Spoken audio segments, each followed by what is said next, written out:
You know that we are born into the world as pure being, right? As pure love. Although we tend to grow, a lot of us as human beings grow up in a world where we feel that we are void, or we haven't had enough love in our life. A sense of the feeling of that we are loved for who we are. Obviously as a child, like most people tend to overly love children, right? But then as we get older, we form like these ideas and concepts about what irritates us about another person, and all of the thoughts and the feelings that we have cloud our true nature, which is God, which is love, awareness, consciousness.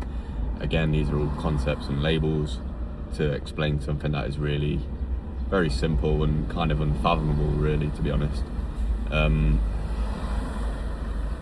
So yeah, that's basically what I'm getting at, is that, you know, we lose sight of the very thing that we came in as, and the very thing that we always have been and always will be, and will continue to be for eternity. You know, but I guess it's part of the show, really, isn't it? Like, it's part of the dualistic nature of this life, of existence. Like, you know, to see something that is, you know, fairly different to you and how people live, like, because we are also vastly unique but identical at the same time, you know. But it's the ego, it's the mind that says, oh, he's living that kind of way, you know, that's a wrongful way. Or he's like this, he annoyed me, I can't, or she annoyed me, I can't be with him no more, I can't stand him, you know. And then we have these fallouts, and, you know, all these little things that we find irritating about somebody else could lead us to a deeper understanding of who it is that we really are, right? The true self.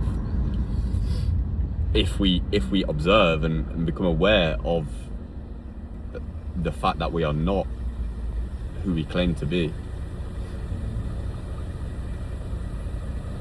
You know, we don't ponder upon who we claim to be when we're asleep, right? It's only when we come back into the awareness again of this reality that do we begin to say and look at ourselves in the mirror and say, I'm this, I'm that, you're this, this is that, like, and start to label and see things as separate from ourselves.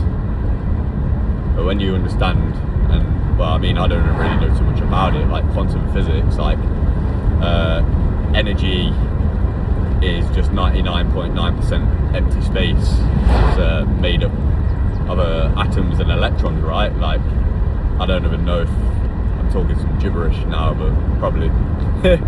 There's people that are more into that kind of aspect of things than me. I'm more like experiential, like when it comes to wanting to understand my own energy and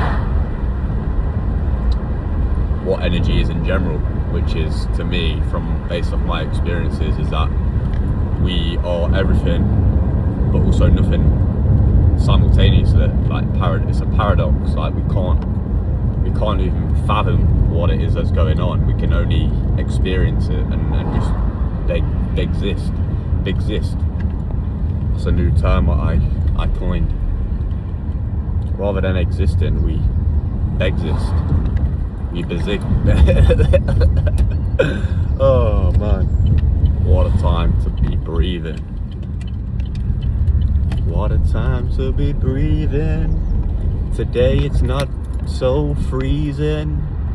The sun is gleaming. Ciao.